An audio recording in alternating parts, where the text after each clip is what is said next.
Good evening, everybody. Welcome back then to another LFM stream here for round number 4 of the Pro Series in Season 9. Last week, we were at Watkins Glen where we had absolute drama from start to finish. 90 minutes of goodness, and it was George Boothby and Darren McCormack that duelled out at the front for so many laps, but in the latter stages, contact between them allowed the Frenchman Valentin Barrier, who bounced back after a rather disappointing result from Paul Ricard. He was in the race lead, he had it all to play for, and then he dropped it in towards turn 1, made an unforced error, and it all went down the pan from there. But he bounced back at Watkins Glen, got his first Pro Series win, and now sees himself very much as a competitor at the championship standings. Although I made a little bit of a mistake last week because I thought that after Jardier's another consistent performance from him and obviously a win at round 2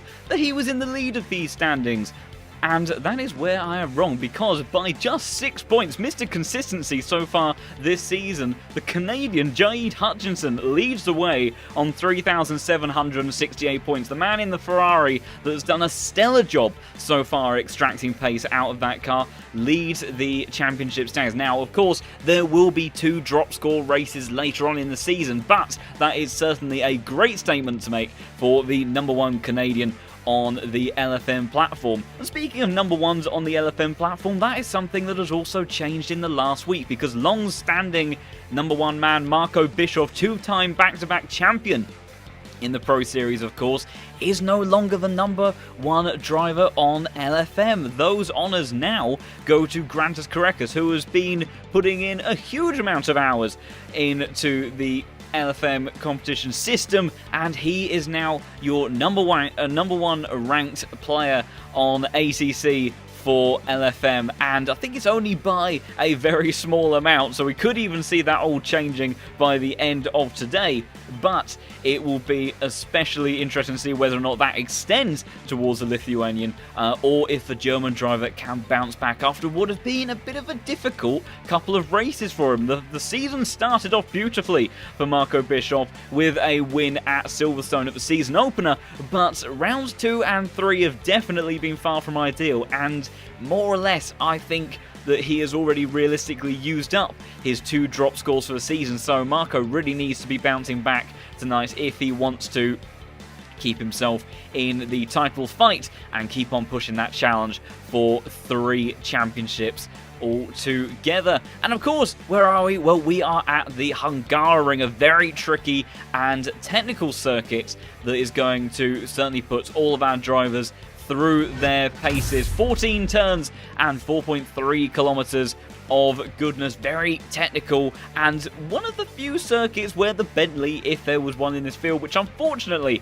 I don't think there is one of those circuits where that car really does come alive. But I think it might be a little bit of Porsche supremacy once again. That car's acceleration and handling and braking capabilities with relatively short straights around here is going to lend itself, I think, to that car. But who knows, maybe the likes of the BMWs, the Hondas, even the Ferrari, if you can bounce your way through a very tricky turn 6 and 7 chicane, maybe those cars will come alive as well. I imagine that the final sector will be very strong for the Ferrari, so maybe the likes of Samir and Jaid can extract something extra special from the Italian outfit, but we'll have to wait and see. We've got another absolutely stacked, amazing grid of drivers in the server for tonight's race, and another extremely competitive field. So I have no doubt whatsoever that we are going to have some amazing action. We had so much chaos from start to finish last week at Watkins Glen. It's actually forced me to make some changes to how I run these streams, because I have done every single piece of commentary on here with push to talk enabled, but after you hold push to talk on the keyboard for 90 minutes straight when you can't catch a breath, that doesn't quite end up being so practical. So I am hoping that the Pro Series delivers once again in exactly the same way, and I have no doubt that these drivers will be doing just that. Only 60 minutes of racing tonight around the Hungaroring, and I think that the weather will be fairly straightforward. may a commentator curse that ever so slightly. I had a few curses for some drivers at the chicane last week for Watkins Glen, but the weather is looking relatively stable. But my goodness, if we do have rain, that is certainly going to throw things about a bit. I imagine it be a little bit of a headache for certain drivers, maybe a godsend for others. We'll have to see how all of our top split drivers deal with that. The servers should be opening up in just a moment, and we can have a look at how everybody's getting on in those opening 10 minutes of practice and see how they tackle this tight and twisty circuit. Very different character to what we had at Watkins Glen. Watkins Glen is what I feel is America's answer to the Nürburgring. In the UK, Alton Park is the miniature version of the Green Hell, and I feel like Watkins Glen is the American counterpart of that. It is just non-stop, on the limit, unforgiving, undulation, and just everything you could possibly want in a circuit. And it provided us with some great racing. Hungaroring, bit of a mixed bag, I think, for how drivers feel about this one. It certainly is a fun driver's circuit, at least in terms of the F1 field.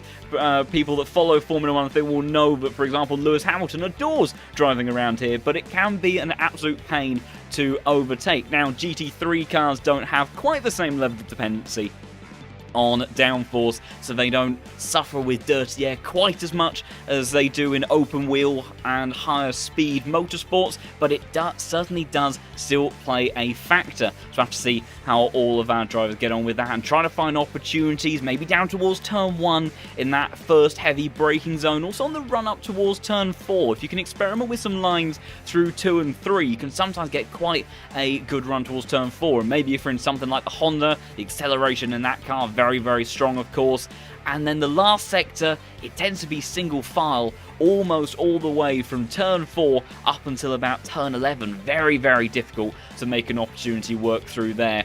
And in the final few series of corners, unless you make a mistake or you have a particular loss of momentum towards turn 12 perhaps, it's going to be single file to the end of the lap. So expect very long bunched up trains of cars. A little bit of frustration maybe will be building up in certain cockpits, but I imagine that will give us nothing but amazing, pure out-and-out action as the Pro Series always delivers week on week. And so I think let's have a bit of a look. I do believe the server should be up and running, which it is. So we shall move across over to there in just a moment. I also do believe that one of the little issues that I've been having with the overlays has now been cured thanks to the amazing, wonderful man Zappy, the co-founder of LFM, and helping me out on that front. So I think we should now have some extra bits of information when it comes to the drivers around this amazing Hungaroring circuit. So I shall look to get those bits and pieces set up now, and then hopefully we can catch what these drivers are doing. It will be very interesting to see how it all plays out today with such an abundance of talent on this grid. And also such a great variation of cars. A little bit of Porsche paradise at times for certain circuits, but we've seen some pretty special things from certain drivers in the Ferraris, in the Hondas. I think we've also got a couple of drivers in the Aston Martin in the field tonight as well. Not sure if we've got any Mercedes for this evening's action, but I have no doubt that they will be extracting the very best out of each of their respective cars.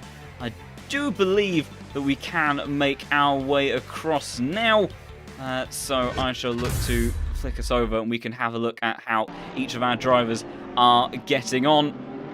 Also making sure to enable the in-game audio immediately, so hopefully that is all coming through okay. I do admit that I've made a few changes at mine, so if at any point something goes wonky during the stream, then please do let me know in the chat and I shall try to get onto it as soon as possible. But fingers crossed, all will be going well for our session in all of this, and we shall have a look at each of these drivers' improvements during the course of this practice session, how they try to get their eye in with their setup.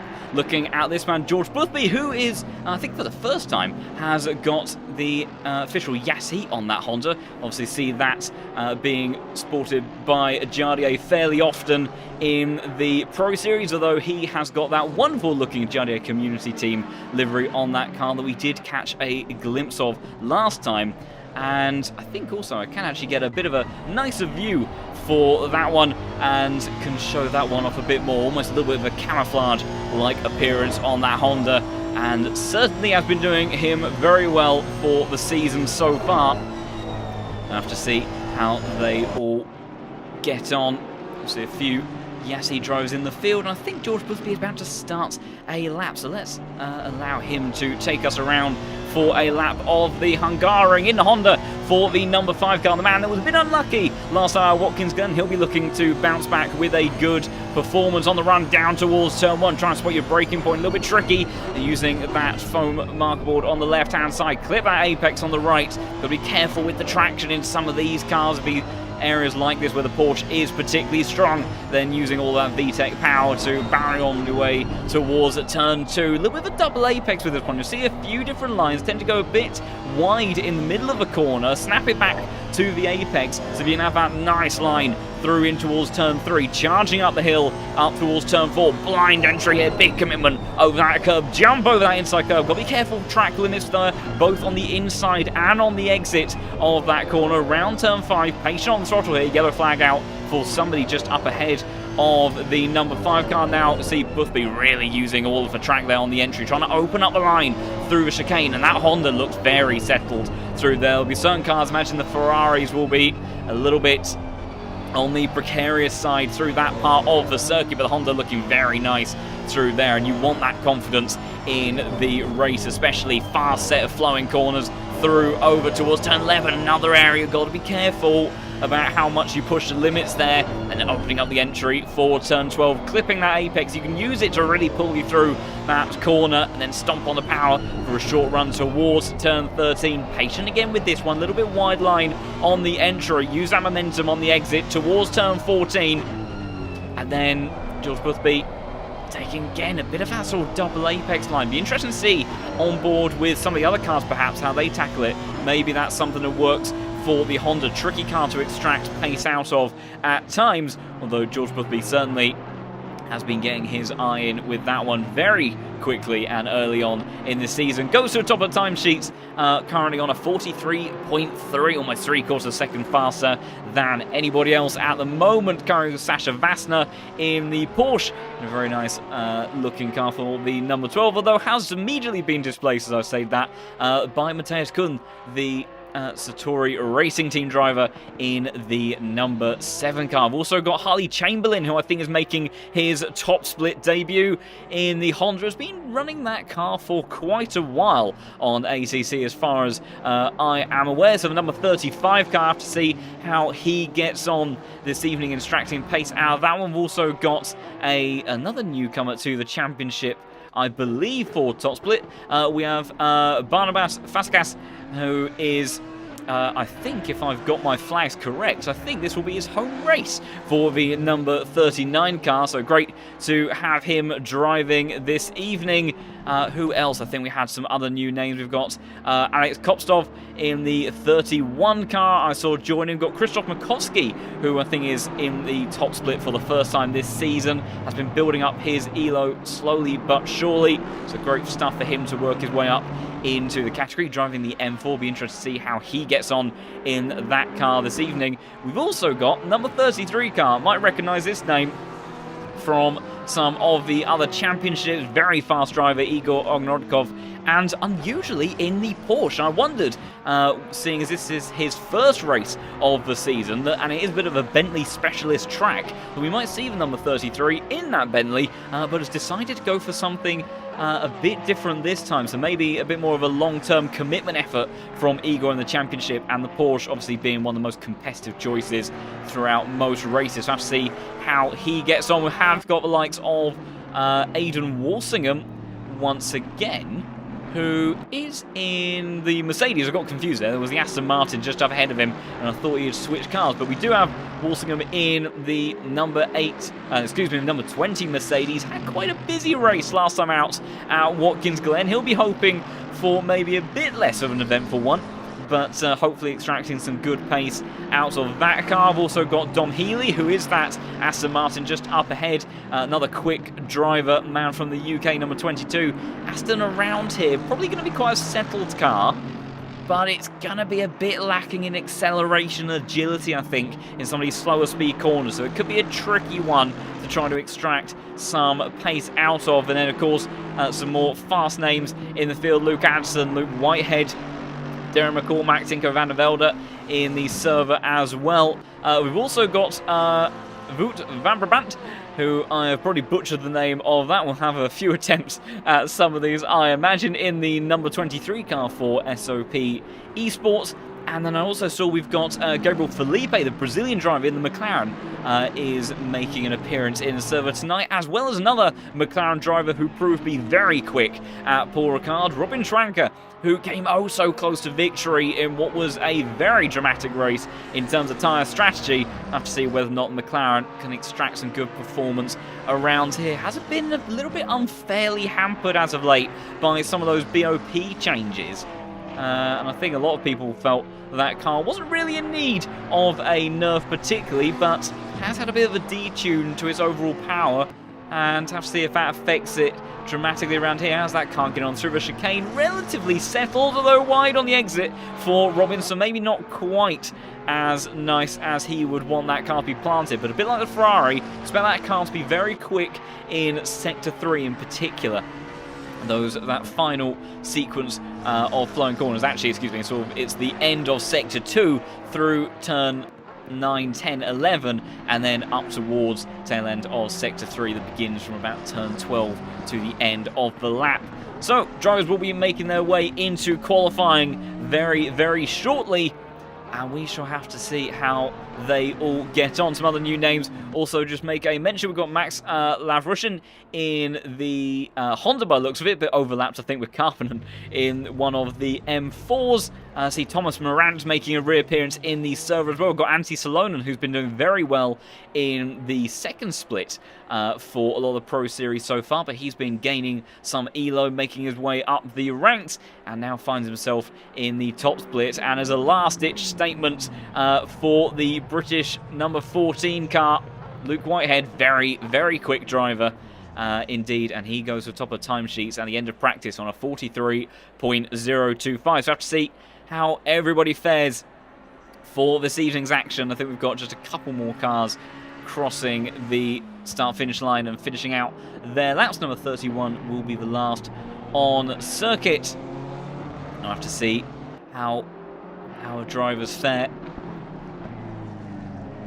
Also, just as a quick mention, I do believe actually during the stream we are 5 subscribers away from 1,800 subscribers, which would be another amazing milestone. So if you are enjoying this series, these races, and all of the glorious action that the Pro Series has to offer, then do consider subscribing to the channel. The support has been absolutely amazing over the last few months, and cannot wait to deliver all the more action and races as we are about to kick off for this qualifying session. 15 minutes for our drivers to get underway and try to put in their best efforts. By the looks of it, is Timo Karpinen in the number 8 car, the man from Finland, who is, I believe, 4th in the championship standings, only 52 points, a little bit more of a gap, 52 points behind Marek Shins, who didn't have an ideal round at Watkins Glen, and I believe,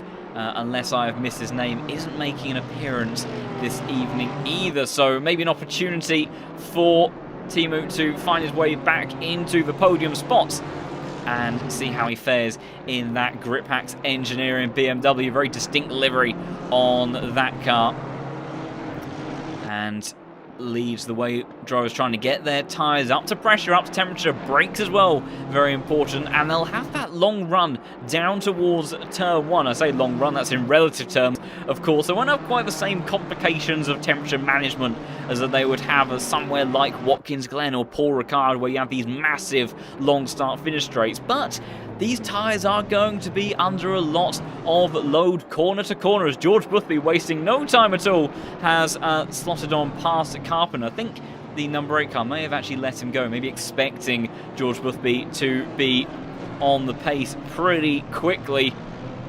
And why wouldn't we expect that? Still one of the most winningest drivers in the Pro Series, and is looking to try to see if he can get a good performance to bounce back after that slight disappointment from last week. We'll go on board though with someone else a bit further down. Let's actually find our championship leader, Jade Hutchinson. So as that's the wrong camera, there we go.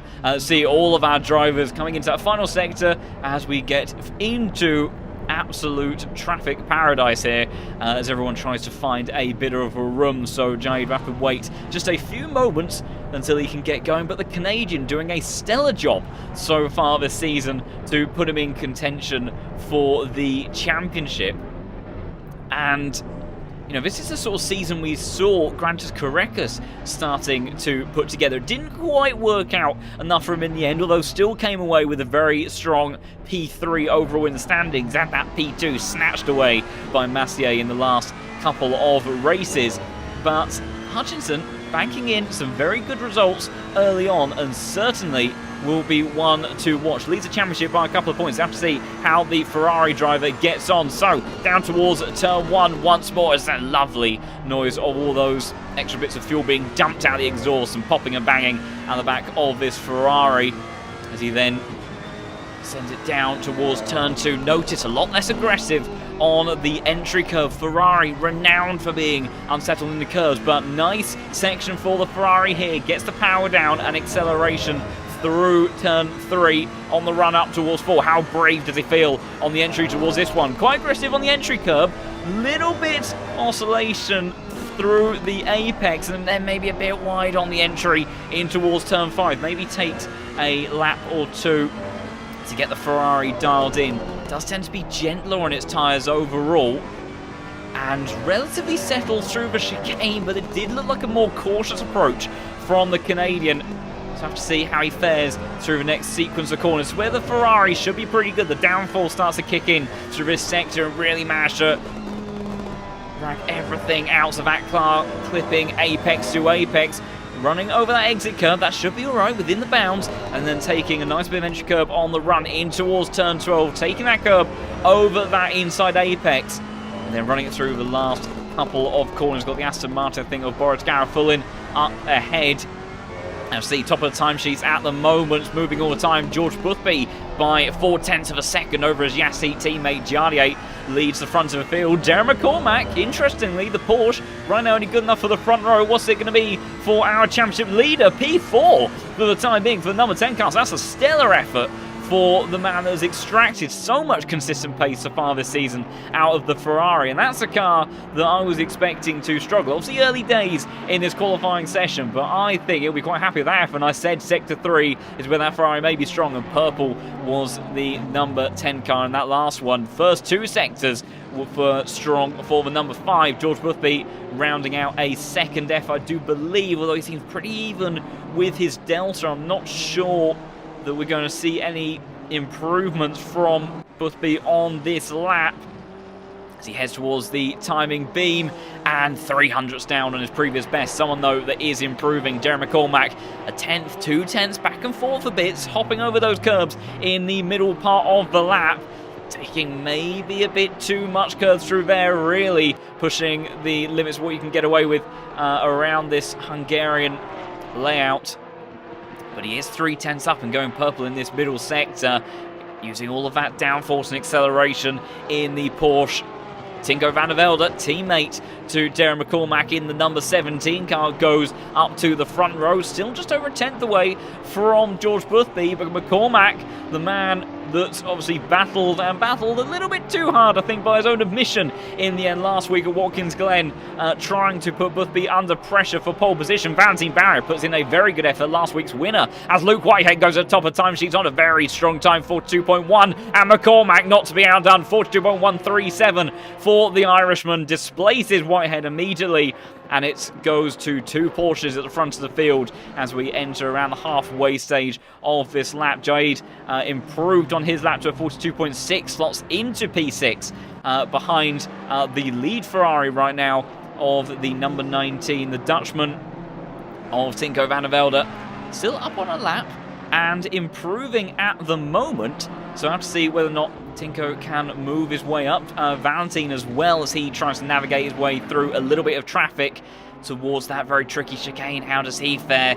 Honda's looking very confident through that part of the lap. Then that may prove vital in the race. When you're looking for overall consistency, that is certainly something that you are going to be wanting to have, because this track, like I say, extremely technical, and as McCormack has just bailed out of his lap, I do believe. Valentin and Tinko both on small improvements. But this track very much rewards confidence and consistency, because there is very little opportunity realistically to make overtakes happen. So it usually ends up being done on just pure race pace, strategy, and remaining out of trouble, not getting any track limit warnings, and trying to extract everything you can from those cars, which is always far easier said than done. Lavrushin in the number 18 car, bouncing his way through the dirt on the exit of turn 7 there, as he looks to try to round out a lap. And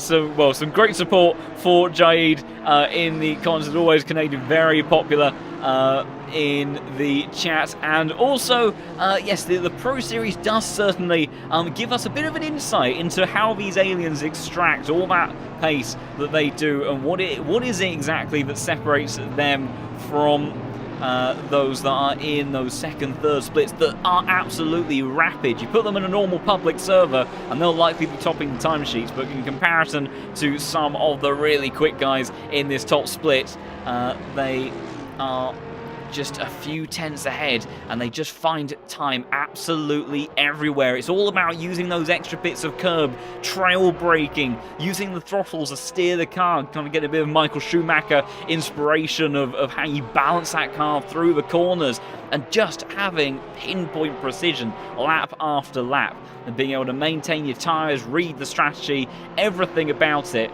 is just oh so important. 6 minutes of qualifying left to go. Korekis gets himself into P3 as he wears that number 1 plate, I think potentially for the first time, because Marco Bischoff has been a regular attendee of these races, of course, for the last few seasons. I'm not sure there's ever been a race that he's missed, so Korekis, I think that may be the first time he has ever had that. Of course, the ELO rating and the race driver numbers are all based on their relative ELO to one another in the service, so they don't exactly correspond to the leaderboards on the LFM platform, but it does give you an idea of where these rankings are between each of these drivers, though of course some more newcomers to the platform like McCormack and Luke Whitehead are extremely quick and renowned for being quick, but have a bit more of a midfield car number to their name. But I'm sure their ratings will be continuing to rocket up as they make their way through more and more races. Also, big thanks once again to our live stewards that we have for this top split, a new addition for Season 9, and I'm sure that they'll be being kept on their toes without a shadow of doubt during the race. Good effort there from Robin Schwanker, the man that finished in P2 at Paul Ricard. Almost came close to a race win. And number 6 car, the McLaren, going up to P7. So that's a very good effort for a car that's a little bit tricky to wield around a circuit like this. Who else have we got improving at the moment? George Boothby going purple is part of the lap. I think he's got Sasha Vassner just ahead of him in the Porsche. Hopefully won't give him too much trouble in the final sector. 2/10 though is the improvement, and he just needs a smidge more than that. As you see, dancing around 2-3/10, trying to see if he can displace McCormack at the top of the timesheets. For the time being, it's really close, but the number 5 car, as he powers his way out of the final corner, will get a bit of slipstream off the Porsche. Oh, and by 3,000 of a second. These are the tight margins that we always see in the Pro Series. The number 5 car is going to be coming into the pits for a moment before he puts in his last efforts, as Darren McCormack already on another lap and going green, as is Luke Whitehead and Grantis Korekas. Marco Bischoff, 2-time champion in the Pro Series, and he is struggling a little bit. He has found some time that would see him go up to around P6, P7, depending on how he rounds out the lap, but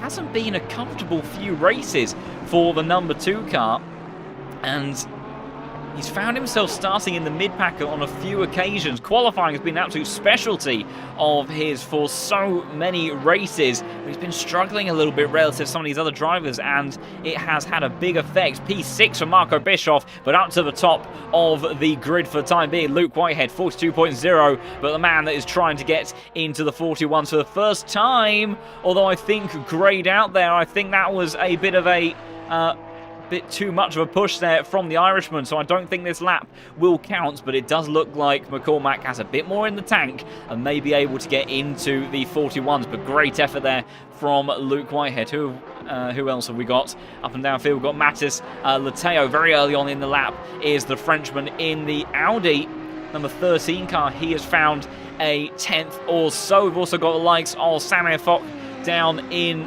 P20.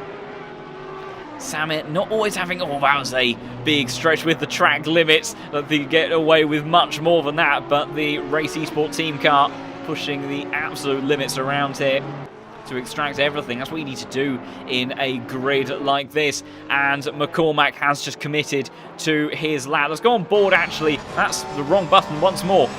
Go on board with the number 17 car, who is trying to go for another pole position 2 races. It all kind of fell apart a little bit for the number 17 last week, but maybe the Hungaroring will end up being more in his favour. Currently a 10th up in the opening sector, going purple as he heads towards turn 4 for the first time over that blind crest. Chunk of curb, see the wheel sweeping left to right as he tries to bounce the car through there, and he's lost a little bit of time. George Boothby also finding time in the opening sector as well, and McCormack not improving right now, and I don't know, it's going to be tight if he's able to get another lap in after this as well.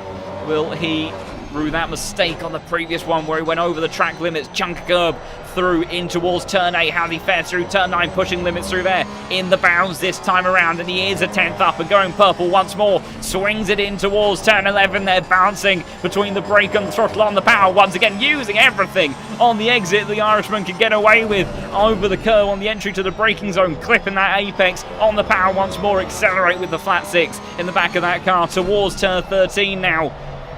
Staying tight towards that apex, really dancing with the white line there, and he is still up on his time, still going purple. Luke Whitehead, though, he starts his final effort and has already found a bit of time in towards turn 1. But Darren McCormack, he has maintained that advantage, and it looks like it might be good enough to go to top of the time. He does by 700ths of a second, and crucially, George Boothby not improving on his lap time.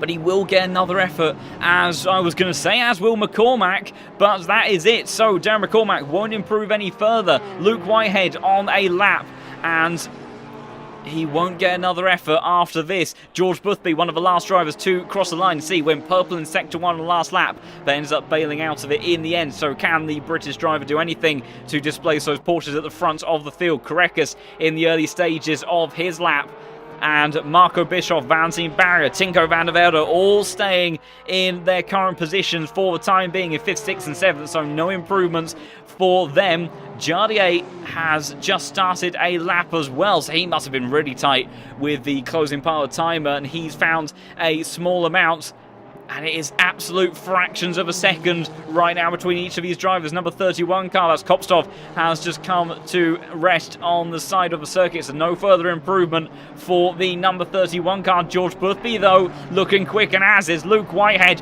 Final sector for the number 14 car. It's back and forth. He's got the McLaren of...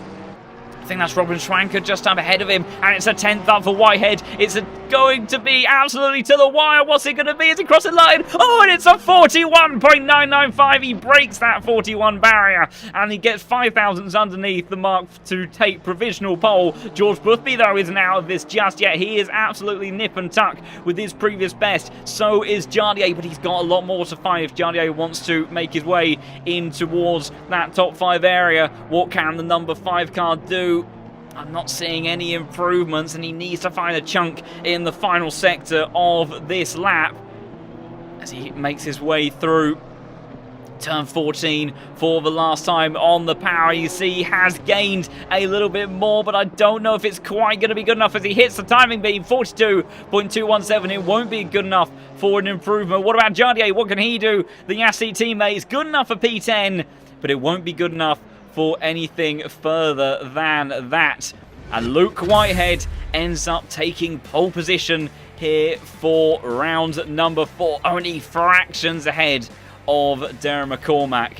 And that is a beautiful way for that qualifying session to kick off and get us underway for action around here at the Hungaroring. We'll wait for the graphic to come through, and then we can make our way through the field and have a look at our full grid. But what an amazing qualifying session that was, delivering as always the excitement in this Pro Series. And there we go, we should be able to have a look in just a second. So there we go, Luke Whitehead takes pole position at the Hungaroring. Great effort there from him. Darren McCormack not quite able to make it 2 pole positions on the bounce, but still very strong starting point for the Irishman in the Porsche. And then the lead of the Hondas, George Boothby, great pace extracted for the number 5 car, starts on the front of the second row, and then Grantis Korekis, Mr. Consistency from last season, starts in P4, and then it's Valentin Barrier, last week's race winner, the Frenchman, starts in P5. I think he'll be pretty chuffed with that one. Marco Bischoff, better effort from the K. Kramer Racing Esports car, 2-time champion, starts in P6 with Tinko van der Velde, teammate to McCormack. And the lead of the Ferraris starts in P7 with Noah Eder starting just behind his teammate in P8. So pretty close between the 2 German drivers there. Robin Schwanker, the man that makes a reappearance since Paul Ricard, finds himself firmly in the top 10 in the McLaren. Great effort there from him. And Jardier, who has a championship fight on his hands at the moment, closes out a top 10. Maybe would have been wanting to extract a little bit more.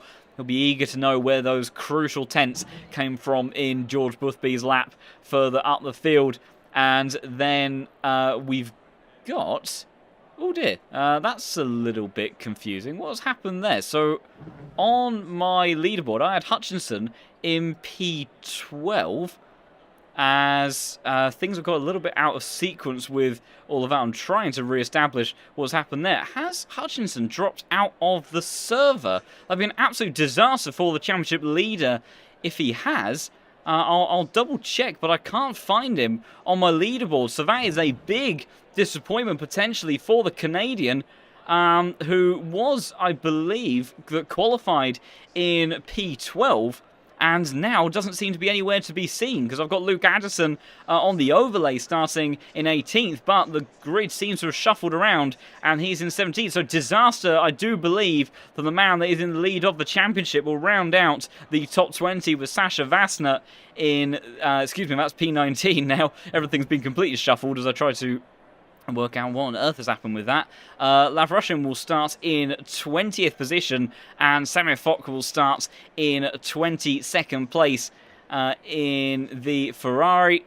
Excuse me, I keep on looking at the wrong numbers. Igor Ognornikov will start second, with Gabriel Felipe starting just behind in 23rd. And then it is the Greek driver of Manos Gerardis that will start in 24th position, with Aidan Walsingham in the Mercedes starting just behind. Tricky car to get around this circuit, and maybe a bit of a tough day in the office for him. Krzysztof Makowski, his Tier 1 debut for this season. He starts in 26th, with Harley Chamberlain starting in 27th in that number 35 car. Robin Schaefer in the BMW, having moved across from the Audi, I do believe, from last season, starts in 28th, with Antti Salonen in the Grippax Engineering 34 car, will start in 29th, and then rounding out the top 30 in that wonderful liveried Yeet Esports Aston Martin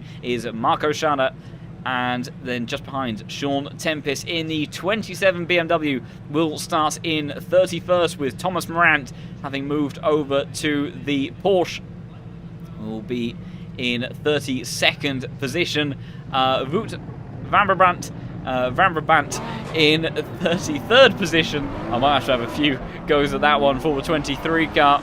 And then Eric Conrad will start in 34th, with Dom Healy in the Aston Martin that roars its way into life, will start in 35th position. Nico Penman, the Finnish driver, starts in 36th, with Siggy Lentus, another one of the Yeet Esports cars sporting the M4, the Swiss driver, starting in 37th position. And then rounding out the grid is Boris Garafulin in the Aston Martin. But my goodness, drama already in the grid lineup for the Hungarian race, because by the looks of it, I still can't see him. Jade Hutchinson does not seem to have made his way into the service. So something between qualifying and the race start has gone wrong for the man that is P1 in the standings. That is a gift to Jardier, of course. There are drop scores, remember, so it is not all said and done by any stretch of the imagination, but that certainly is going to make it a bit tougher for him during the latter stages of the season, after a really strong qualifying for himself in that Ferrari around a circuit that does not naturally lend itself to the curves and slow speed corners that we have here at the Hungaroring. He will be gutted about that, so I'm hoping for a miracle if he can make his way back in server, even if he starts from the pit lane. But unfortunately, it's not looking good right now for the Canadian driver, and I'm sure disappointment in the chat for those that in particular were supporting him. We've also right now got Darren McCormack ahead of Luke Whitehead. It was definitively Luke Whitehead that took pole position, as McCormack getting a bit of extra heat by the looks of it into his tyres. So the number 14 car will be the one that leads the way into turn 1 for the first time, and it looks like dry weather, at least for the opening phase of the race. Doesn't look like we'll have too much in that regard to play into effect, although very high track temperatures, so maybe we'll see that cause a bit of a shuffle around the grid. So 60 minutes of action then here at the Hungaroring is ready and waiting to get underway. The number 14 car of Luke Whitehead took pole position in qualifying. Can he convert it into a win, or can Darren McCormack fight back in the race? It's a good start though for McCormack, and Luke Whitehead on the run towards turn 1, but the British driver has that inside line, and so does Jardier, who's trying to force his way down in towards the opening corner. McCormack all the way around the outside, deep on the brakes as they all funnel through there for the first time. Luke Whitehead though maintains the lead. Jardier has made his way past, that's George Boothby in the Honda behind, has made his way in front of Koreka, so he holds on to position there as they all run through in towards the second corner and get through there cleanly. Disaster for Lafrushin further down the order in the number 18 car, but dream starts for Luke Whitehead on the run towards turn 4 for the very first time. McCormack all over his gearbox as they try to get those tyres up to temperature, up to pressure, and not make any early mistakes, as that was Valentin going very deep on the run towards turn 5 there, and that's Dinko van der Velde trying to capitalise on the exit as a Frenchman tagged a little bit over the front of the number 19 car, but they all make their way through. They're okay. Luke Whitehead mistake through the chicane. McCormack almost managed to put him under pressure and snatch a move on the opening lap of this race, but the British driver holds on firmly to the lead for the first time.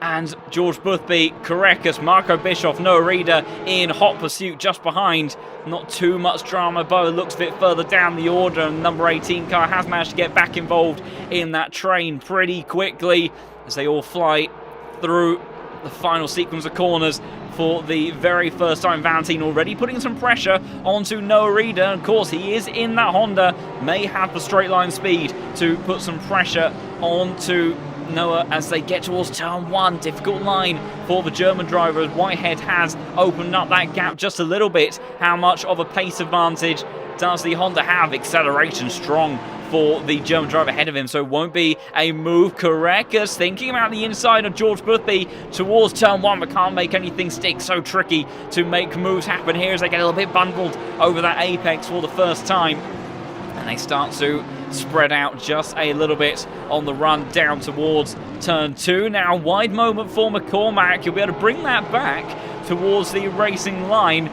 Don't think that will cause him too much trouble with regards to the Honda just behind us. Luke Addison that has had a moment further down the field. What has gone on there? As I'm desperately trying to catch up with the South African. There's chaos further down the field. It's all kicked off. What on earth has happened in the opening sector? As we'll try to go back on the replay. Let's see. So Luke Addison. Oh dear, there's been some other shuffling as well in the mid-pack shortly after that, so we'll have to catch on if we can. As number 21 car sideways in the middle of the corner, further bumping, and I think maybe we're going to see an Aston Martin get caught in this as well. Oh dear, that was the SOP Esports car, and also I think Salone and several cars being collected in all of that disaster in the second lap of this race. A very beaten up number 21 car, and that is not doing anything good for some of those other cars further down the order as there's a swapping of positions between Lenzers and Dom Healy. I think they may have been a bit caught up in all of that as well. Dom Healy finds his way past. What about the recovering lap rushing down the inside at turn 12? It's a Honda. We get a sign in the way. That's not particularly helpful. The BMW trying to hold on strong around the outside, which turns into the inside in towards turn 13, and he then does hold on to the position. Let's check back in with our leaders, and it's still Whitehead that leads. George Boothby, though, notably a bit closer. Karppinen, by the looks of it, almost swapping positions with Kopsov in the number 31 Honda just in front of him, and it was connection issues, unfortunately, for the Canadian, and that is gut-wrenching. And unfortunately, technical issues plaguing our championship leader. Hopefully, he can have a strong comeback in the upcoming round. Sasha Vastner, Gabriel Felipe side by side. Porsche acceleration strong on the exit of turn 2, but as the nose cut across as they head through turn 3, and that now opens up an opportunity for Manos Gerardis, the Greek driver, trying to go around the outside in towards turn 4. Got to be brave around there. Brave indeed, a bit too much. Goes over the exit curb. Will come back onto the circuit. I'm sure Sasha Vastner may have something to say about that. Post-race gaining advantage, although then again with a line like that maybe not too much, because now Walsingham getting involved in this too for the price of one, and it's almost not quite, still side by side. Vasta trying to keep his nose in all that. Walsingham does get past. Now we've got Christoph Mikowski trying to make his way past the Porsche around the outside as they head in towards turn 8. Inside for turn 9, drives the Porsche out very wide on the exit. Ogrodnikov getting involved in all this one as well. Vasta's tumbling down the order, corner after corner, and there's also a yellow flag out for Boris Galafulin, who has come into the pits. Igor gets past, as does Eric Conrad in the M4. Sasha Vastner late on the brakes around the outside, also side by side between Pennon and Harley Chamberlain just behind, as they're all getting very busy. Sasha Vastner's had the lap of his life of losing positions there, as further contact, and they can't get out of each other's doors. That's Salonen around in the background there. Marco Schade dropping a position as well in all of that, so further contact in the closing part of the lap there as they all continue to battle on. Very difficult to keep out of each other's doors there by the looks of it. Johnny very side by side with Van der Velde. A little bit of wheel banging again. The Ferrari driver being tagged by Valentin now gets struck by another Honda. Oh, that came very close contact between Jardier and Robin Schwanker as they head through turn 3, but the number 3 car unable to make a move for the time being. Still your top 3 the same as they were last time round. Fastest lap of race, 42.905 for McCormack, only 800ths a second faster than Luke White ahead of him. But crucially, George Boothby sticking with them, and compromise line again for Luke Whitehead. You can see, doesn't seem as comfortable over that chicane. Almost gave up the race lead on the opening lap through that chicane, as what's happened there between Valentin Barrier and Noah Reeder side by side through turn 9 there. Frenchman sent towards the outside, and Robin Schwanker dropping down the order as well. We'll have to catch up with that in just a moment. Valentin trying to barge his way past the outside line for the man that won last week. Noah Reeder having none of it though, and holds the inside line down towards turn 12. I think we'll hold on to that one overall. But what happened to the McLaren further down the order, trying to catch it on the replay, heading in towards chicane. It was Jardier and Tinko side by side there through a chicane. Jardier wheelbanging with Tinko 3 wide on the run towards turn 8. Oh, and Jardier number 3 car was tagged around as well. Managed to keep it going, and Robin Schwanker unable to rejoin nicely. That's a really awkward place for him to be compromised there, and nothing that he could do. There's also some other jiggery-pokery going on down in the mid-pack. I see we've got Rui Nunez that is dropping some positions. He's just lost one to Gerardis, now under pressure from Walsingham. Oh, as it's all side-by-side towards turn 1 there. Nunez versus Walsingham, and down the inside also McCoskey trying to get involved in this one as well. The Porsche being hung out to dry as Robin Schaefer in the BMW behind, getting a move done on Igor Ognorodkov, almost into the side of the rear bumper of the Porsche. Was McCoskey there, as Igor was looking a bit eager around in towards turn 2, but doesn't manage to make that one stick, and they all settle down in the mid-pack. Meanwhile, McCormack 3/10 behind Luke Whitehead, and George Boothby dropping back into the clutches of Grantis Correcus. And that was an unusual hop for the Honda. That car's looked very settled previously, at least in qualifying trim, maybe struggling a bit with the fuel load in all of that. Robin Schaefer and Nunez going side by side again. McCoskey having to defend around the outside in towards the chicane, has to skip the inside curb. Ognorodkov will have something to say about that in terms of advantages gained, as they all start to funnel their way through at the tail end of Sector 2. Question in the chat as I try to keep up with everything going on. The triangles next to drivers' names, those are warning triangles. Usually means something bad is happening. That either means that they are a hazard on circuit because they have gone around, or they may have just simply gone out of track bounds, and the overlay picks up on that and signals that there's something a little bit unusual going on with their race. So that is what that is about. And also, for those who may be wondering about the different colour numbers, those are Patreon and non-Patreon members in the server, as Jardier having to defend from Matthias Kuhn. So big straight line speed from the number 7 car in the Porsche there. That's very late on the brakes, just behind in the Audi. And the Honda may be struggling with a bit of straight line speed deficit now after that contact in the mid-pack. But just to round off that other point, black numbers are for Patreon members and the white numbers are for non-Patreon members, and also the little ones that you can see next to everybody's name, those are for the mandatory pit stops that these drivers need to serve in a central 20-minute window that will pop up in the middle of this race. So that is hopefully all of that explained. But Jardier having to really defend now from Matthias Kuhn in that Porsche, struggling to keep up the pace at the moment. Valentin has continued to put some pressure onto Noah Eder in front, but hasn't quite been able to do anything since that last attack, as McCormack lost a chunk of time through that last sector. I want to see if something happened there to the Irishman. And I think maybe it's gone a little bit, maybe it was a bit further back. I wonder if he had a moment through the chicane, because that gap was about 3 or 4 tenths, and then it suddenly opened up to a second. So Luke Whitehead able to stretch his legs and breathe a sigh of relief for the time being. Correcas keeping pressure onto George Boothby in that lead Honda. And then it all gets very busy further down in the mid-pack. We've got this train from Jardier, Matthias Kuhn, Mattis Teo. We've also got Kopsov, Karpinen all involved in this. Samuel Fock and Gabriel Felipe battling with Fasakas further down the order as well.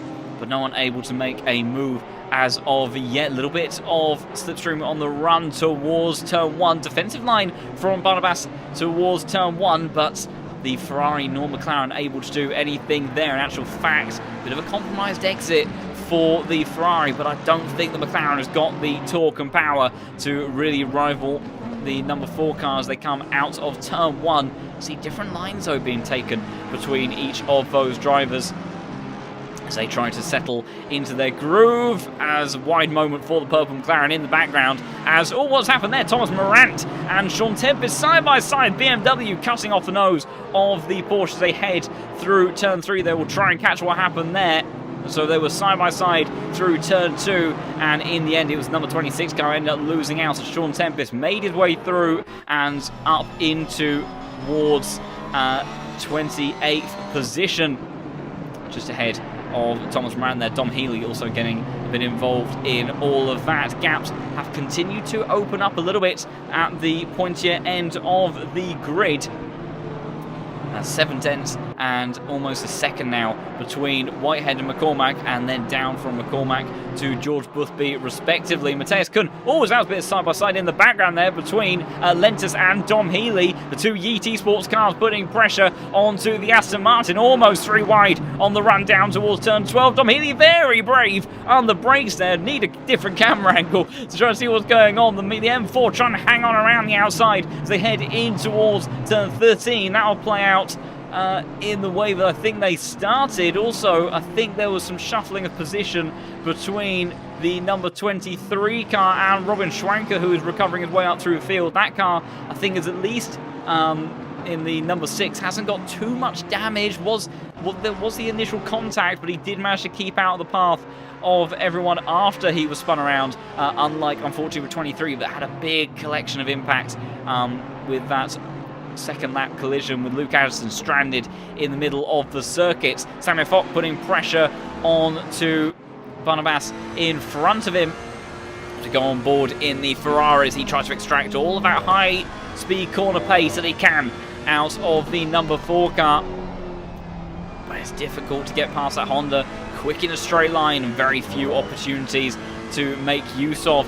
Gap again between McCormack and George Boothby has opened up. Kick of dust up in front from Kolosov in the number 30 car, but Karekas now very much looking to be involved in trying to make a move on George Boothby. Let's see how it plays out in terms of the tyres for these cars as well. We saw a very interesting change of pace between the Hondas and the Porsche last week. George Boothby very competitive in the first end of the race, and a big drop-off in pace later on. And right now, looks like the Porsche is very much the more competitive of the bunch, more naturally agile, maybe not having to quite work the tyres so hard to swing those cars through these very tight, twisty corners. And they all fly through down towards turn 1 once more. Matthias Kuhn continuing to put pressure onto Jardier as white flags for Valentin and Tinko, but I think that's just the overlay having a little bit of a wobbly. Doesn't look like there was anything too dramatic going on in all of that. Sasha Vassner and Igor Gnorkov going side by side in towards turn 1 once more, as Vassner trying to put pressure, lost a ton of positions in the opening laps of the race. Looks left, looks right, trying to see if he can find his way past. Oh, it is deep there for the number 33 car, and number 12 slots his way through on the exit of turn 2 there and takes another position and goes up to 23rd. Yellow flag for somebody there. That is Kolosov. As I'm trying to catch up with this car, what has happened there for number 30? That's the exit of turn 4. Oh, big wiggle. Taken too much curb, I think, through there, and he's tagged the wall on the exit there as well and dropped several positions in the process, down to 22nd now. And I imagine he may be struggling with a little bit of pace after that impact. Marco Schada and Siggy Lentus in a close tussle of their own between the two Yeet Esports teammates. And the Aston Martin trying to keep up with the M4 ahead of a bit of a wonky line for for Lentus in front. And that does give him an opportunity to try to catch up there, but it's going to be difficult trying to find a way through. That's what we see time and time again around here at the Hungaroring. Very limited opportunity to make an overtake. Luke Whitehead still leads by 7/10 of a second, almost 2 seconds now the gap to George Boothby, as Salonen, and who was that? He is going side by side with, down the inside is Wout van Brabant in the number 23. Kolosov has come into the pits, so that won't satisfy his mandatory pit stop because it is before the pit window has opened, so that is going to be full repairs, and that puts him in a very difficult and compromised position for the rest of this race. Salonen, though, now trying to put some pressure, and he blasts his way past the Porsche. I've chosen the wrong car there, excuse me. Blasts his way past the number 23 SOP esports car and gets that move done towards turn 1. Marco Schade has taken a position away from his teammates, who then goes deep and tagged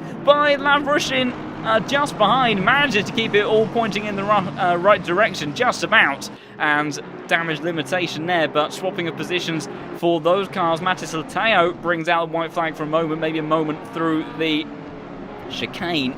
And Marco Bischoff now, the man in hot pursuit. Korekas, he's dropped a little bit away from George Boothby. And now the German driver is starting to put some pressure on the man that's taken away that number 1 plate on the LFM platform. And these two battles a lot last season. Haven't really had too many scraps between them so far. It's not been the easiest championships for the opening 4 rounds for either of these drivers, as Matthias Kuhn once more just within a couple of tenths of Jardier's car there, and desperately trying to see if he can make anything happen. So it was like on the exit of turn 14 there, as they run down towards turn 1, and that Honda able to stretch his legs even if he is running with a bit of damage. So number 7 car unable to make his way through the order for the time being, and have to see how that all pans out further on in the race. Those tyres are going to scrub down a bit faster, I imagine, on that number 3 car, and with all of that, it's going to be tricky for him to maintain pace further into the race. I'm also seeing a few comments about, sounds of it relates to some stewards' inquiries, so try to see if I can get a bit of an update for everyone in those regards. Have got the spreadsheet in front of me. I'm trying to see if I can gather what has happened in all of that. So we have a 15-second penalty for the number 30 car, who has caused, I think by the looks of it, a collision on the opening lap. That was Kolosov that got a penalty, so his day not going particularly well, as we'll just have a bit of a look back at Lavrushin and Schranker that are battling. Also got a penalty for the number 21 car. That's 10-second time penalty for an unsafe rejoin, and that ends up going to number 21 car. I can't see on my leaderboard, so I've got a feeling that could be Luke Addison, who had a bit of a tricky time and I think may have left the session after that series of incidents. Number 24 car, 5-second penalty for forcing another car off track. That was in the hands of, let's have a look, that goes to Krzysztof Makowski, so some battling in the midfield. It's all got very tight at the top of the timing sheet between McCormack and Whitehead. Only a couple of tenths almost faster for McCormack in the last lap, but it was enough to really dig into the lead of this race, as the pit window will be opening fairly shortly, if not imminently, if my maths is correct. And the answer is, there we go, pit window has now opened. So drivers that maybe want to get some repairs done to their car in the early stages of this race and get a fresh set of boots on their car and push on in the second half, that they can now do that. And with the pressure that Luke Whitehead is now coming under from the Irishman, maybe he'll think about a bit of an undercut strategy. 10-second time penalty for the number 11 car that goes to Marco Schade for causing a collision. And then a 15-second time penalty for number 3 car. I think that's the one that a few people are vocalising their opinions over. So Jardier getting a penalty in all of that. I imagine that was everything that kicked off with Robin Schwanker in the mid-pack. Didn't catch too much of exactly how it took place, so I'm afraid, unfortunately, I can't scroll back in the replays to have a proper evaluation of all of that. Matthias Kuhn is one of the first to blink as he tries to go for an undercut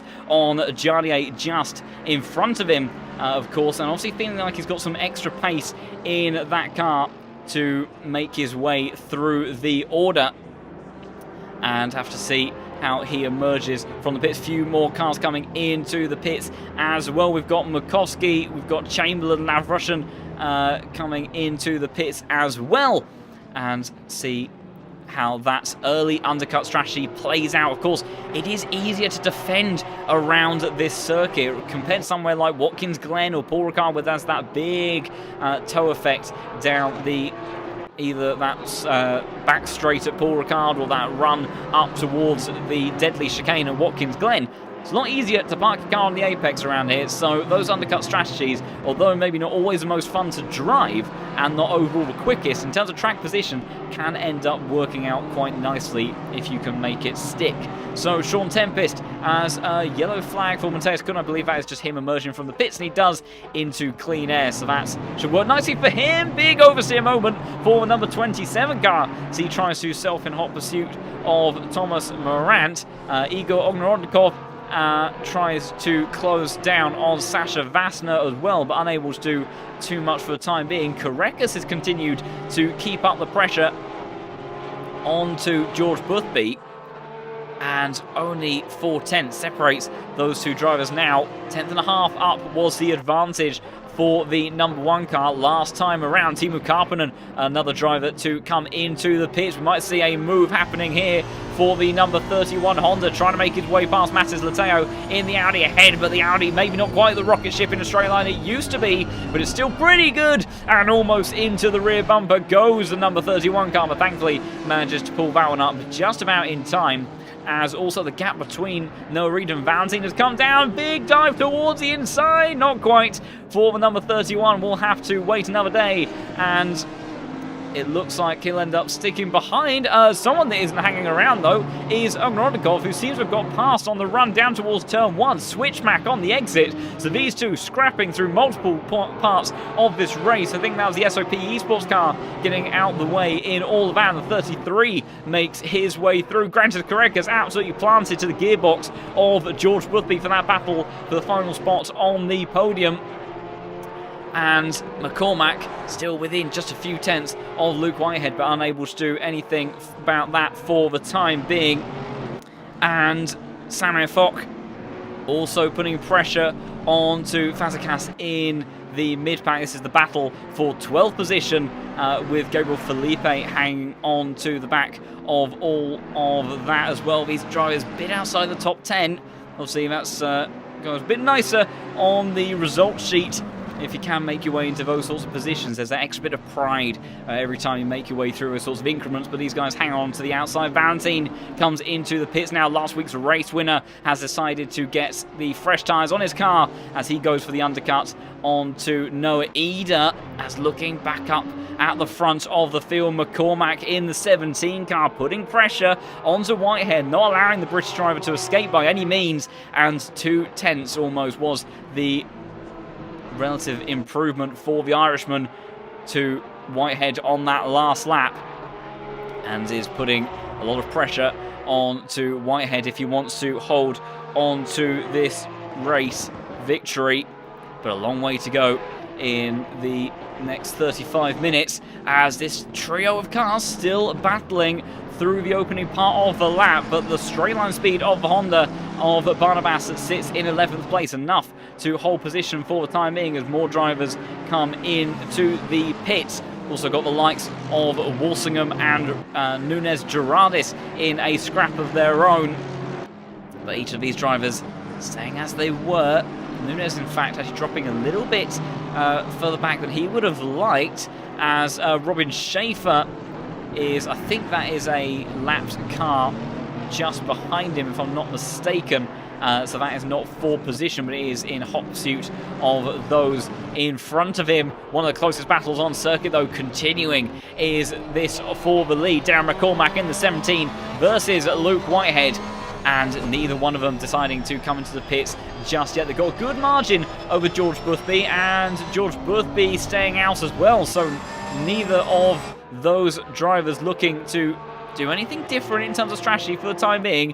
And we saw Luke Whitehead running a bit of a lower downforce setup when it came to Watkins Glen. Didn't exactly benefit him, I think, in terms of overall race pace, but it did make making positions easier to stick. Samir Fock and Gabriel Felipe both coming into the pits as well, so they are both going for the undercut strategy on Barnabas Fazekas for 11th place at the moment, as they all jiggle their way around the leaderboards, so that will re-establish when we get to the end of the pit phase, as Kopsov also putting some pressure still onto the Audi ahead. But look at this, as Whitehead much wider line through in towards turn 4. Maybe not quite the same level of confidence in the Porsche. And McCormack now absolutely glued to the gearbox as they head towards that very tricky chicane, and then heading over to apexes. You can see Whitehead, different line, wider on the entry, takes more on the exit, so different approaches with the suspensions, with the dampers between these cars. Also ride height's going to play a big factor into that as well, even tyre pressures. So that is a difference between how these two have decided to set up their cars, but clearly absolutely nothing between them on raw pace. But it does look like McCormack has better longevity in the tyres he's able to get out at the moment. And George Boothby actually gaining a little bit on that last lap. Samir has just emerged out of the pits. He has emerged ahead of Gabriel Felipe, so all of those battling, staying as they were. Little train building up with Eric Conrad, Nico Pendon and Sean Tempest, but not able to make a move just yet. No, Reader now comes into pits, so he was now is trying to cover that undercut strategy from Valentin, so not allowing him to stay out for too long and risk having the Frenchman come past. McCormack having to still remain behind, really looking to stretch out at least towards the halfway point in the race by the looks of it for our race leaders. Oh, and a rare mistake from McCormack. We saw him have a bit of a braking error at the last week's race, and that was what led to the contact with George Boothby, and I think that must have been a lockup, maybe running quite aggressive ABS in that Porsche, and it does mean that you can stop quicker, but you push beyond that limit and you will be locking up very quickly. And Whitehead, I imagine, would have had a quite quick glance towards his rear view mirror and a sigh of relief when you realise that the 17 wasn't ploughing into the back of him, and they live to fight another day. Now, whereabouts is Valentin? Because he was going for the undercut strategy on Noah Ida. Noah Ida just emerging from the pits, I do believe. And in actual fact, I think Valentin has got a big undercut by the looks of it, and he does. So Noah Reader unable to respond to the undercut pace for the number 9 car. And as Matis Lateo also comes out of the pits as well. So the undercut has worked well for last week's winner. Whether or not that will come back to bite him later on in the race when those tyres start to fall off, we shall have to wait and see. Also some other drivers emerging out of the pits is the likes of Rui Nunez with a Sasha Vassner right alongside him, battling through turn 1. Vassner trying to go all the way around the outside. Fresher tyres on the number 12 car and up to temperature as he looks to turn that into the inside line. The wiggle on the brakes here, but I don't think Rui Nunez has got anything that he can fight with. Harley Chamberlain may be able to get involved in all of this one as well. Better line through turn 3 and stronger straight line speed for the Honda as they climb up the hill, but I don't think it's going to be able to make anything work up there just yet. Bit of scrapping also between Sean Tempest and Thomas Moran. Thomas Moran trying to look to the outside, then towards the inside, but can't find a way through in all of that. Also, last lap around, Darren McCormack has come into the pits, but crucially, George Boothby and Luke Whitehead staying out. We saw Valentin make the undercut work for him. Have to see if McCormack can do the same in all of that, as Harley Chamberlain and Ognorodkov following on through, as that is one of the lapped cars being dropped a bit further back.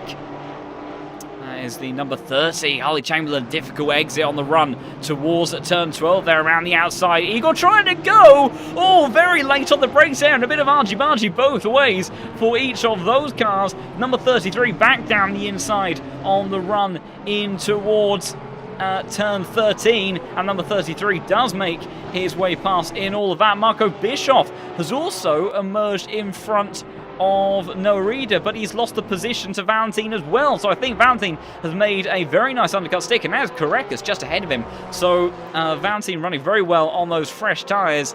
Won't gain any more positions, I believe, out of that, but now has the two K Kramer Racing Esports cars behind him. Oh, and you saw him get on the brakes very heavily in the background there. Went wide through the exit of turn 4. And he stomps on the brakes there, not because he wants to lose time, but because that's how the only way he feels that he's going to be able to get away with that without getting a track limit warning in the process. Don't know exactly what the standing is for all of those guys in that. But these are crucial moments now in this race. George Boothby staying out. He wants McCormack to get the undercut, battle with Luke Whitehead, and bring Boothby back into this race. That's what he is aiming for. Whitehead will be on the move very shortly. I imagine McCormack making his way through. There we go. A little bit of a hopper, skip, and a jumper. Somebody has just, I think, retired in the pits, and McCormack making his way through the final part of the lap will go on board the rear diffuser of Luke Whitehead. In actual fact, no, let's go on board with McCormack. I think that'll be the more exciting perspective. Here comes the 17 car down the start-finish straight. Where is the previous race leader? There he is, Luke Whitehead on the inside, and I think it's not going to be enough to hold on to the lead. So McCormack leads for the first time in this race, and he makes the undercut work beautifully. Great outlap there for the Irishman, and now Whitehead has to respond with those fresh tyres. And George Boothby hasn't benefited from the squabbling that he would have been hoping for in all of that. Also got Timo Karppinen and Matthias Kuhn that are battling a bit as well. We've got Jardier falling down the order a bit, repairing some damage on that car, and I think also serving a penalty in the process as he comes out alongside Sasha Vastenbar. Looks a bit side by side on the exit. Vassner around the outside in the Porsche, trying to use all of that acceleration, gets the traction out of the corner and does take the position. Jardier, though, I imagine will be very quickly on the attack once more, because he is now a little bit out of position as the Yeet Esports cars also resuming their fight in towards turn 1 there. Side by side as Marco Schada tries to get cut back. Oh dear, what's happened there? Eric Conrad, another one of the Yeet Esports cars, has had an incident towards turn 2. Trying to catch on the replay. Oh, tagged by Sean Tempest, I think that was, on the run through there. And Sean Tempest, by the looks of it, has conceded the position exactly like how McCormack did to George Boothby last time out, and showing great sportsmanship there as McCormack is coming through the final corner. George Boothby has just overlapped a little bit with one of the other Hondas. I think that might be Barnabas. But George Boothby should be finishing his pit stop in just a moment. But McCormack blasting his way past the pit exit. Now George Boothby only just getting moving, sends the 50 mile an hour board, or 50k board, flying, and Korekis signs his way around the outside and makes his way up into the podium spot. So he put pressure onto the British driver in the early stages. Couldn't do it on raw pace when they were battling toe-to-toe, although deep moment for the Lithuanian in towards turn 2, so that's going to allow him to get back into the fight pretty quickly for George Boothby, and those fresh tyres may be able to fight back in the latter stages of this race. Fazekas emerges in around 15th position, and we've also got the likes of Alex Kopsov that's trying to put some pressure onto Matis Lateo for the last of the top 10 positions. There's several drivers benefiting from the undercut there. Crucially, McCormack as well, also getting himself a 1.5 second lead immediately in that clean air. So maybe, although pole position went towards Luke Whitehead, the Irishman maybe just has a little bit more in the tank in terms of overall race pace, continuing to extend that gap and extract pace. We saw him do this on fresh tyres at Watkins Glen, but they did start to tail off a bit later on. So definitely we've seen bigger gaps get reduced in the race before, as Robin Schaefer and Fatigas battling side by side through the middle sector. BMW now on that inside line on the run up towards turn 10. Brilliant action here. McCoskey will want to get involved in this one just a moment, not making any contact. Beautiful side by side racing between the BMW and the Honda. Run towards turn 12 now. Honda, who's later on the brakes, and the answer is the BMW, but I think he's got a bit wide. Sainz in the way again, but he does hold on to that position for the time being. McCoskey opportunistic towards turn 13, slots down the inside, rides that inside curve, and the Honda loses 2 positions very quickly, and maybe if he's not careful, will lose another one to the Mercedes, who's looking very racy out Walsingham for this release sports, as Carpenter and Mateus Kuhn have swapped positions. Mateus Kuhn gets the cutback though. I think it was a dive from the Finnish driver towards turn 1, so Mateus Kuhn using the switchback and the acceleration of that car to good advantage. Slipstreaming is the Mercedes onto the back of Fatigas towards turn 1. Around the outside he looks, but I think that's going to be too deep there, and he will stay in 18th position for the time being. I tell you what though, someone is on the move after being in fine form clearly last week. Valentin Barrier is putting some pressure onto George Boothby, and fresher tyres are in favour of the British man in that number 5 car. But we did see this last week. George, very quick in the first half of the race, put fresh tyres on, lost half a second a lap, and that's what allowed McCormack to close up. So for whatever reason, maybe Boothby, maybe just made a mistake, maybe just getting himself dialed in as those tyres work their way into the right window, but certainly does seem to be under some additional pressure from the Frenchman behind, and the 2 K Kramer Racing Esport Porsches not too far back in all of that either. Robin Schaefer has managed to extend his advantage over McCoskey, and then Barnabas Fatigas and Aidan Walsingham in this train, as well as Jardier also looks to continue to try to reclaim some of those positions and move his way up back through the order. If he can get a good run out turn 14, may be able to make that happen. Also saw a penalty for the number 15 car, 5-second penalty. I'm trying to catch who that is. That was Robin Schaefer that has got that. And then also a 10-second penalty for the number 31 that goes towards... who is that? That is Alex Kopsov.